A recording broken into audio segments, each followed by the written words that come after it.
The year is 1541. England is a realm trembling under the iron hand of Henry VIII, a king grown suspicious, ruthless, and unpredictable. In the damp, shadowed cells of the Tower of London, an elderly noblewoman awaits her fate.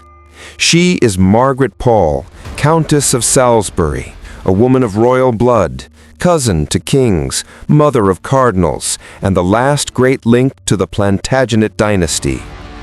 Born in 1473, Margaret's lineage was both her crown and her curse.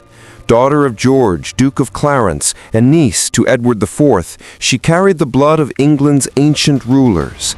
That blood, however, was enough to make her dangerous in the eyes of the Tudor monarchs. Though she had lived with loyalty and dignity for decades, Margaret's life would be undone not by her own hand, but by the actions of her son, Reginald Pole, a cardinal in Rome who denounced Henry VIII's break with the Catholic Church. For Henry, this was treason, not merely against him as king, but against his very will as head of the new English Church. In a sweep of pen and parchment, Parliament declared Margaret guilty through an Act of Attainder, without trial, without defense. At nearly 70 years old, she was condemned to die. On the morning of May 27, 1541, the Tower's gates creaked open to a grim procession. Margaret, frail yet unbowed, was led to the scaffold erected within the fortress walls. The crowd gathered in silence, many whispering of her innocence, others fearful of the king's merciless wrath. She mounted the platform with a dignity that defied her captors. When commanded to kneel, she resisted. Tradition held that a noble should place their head upon the block. Margaret, however, would not.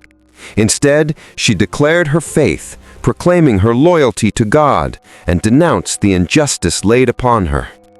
For the executioner was young, untrained, and nervous.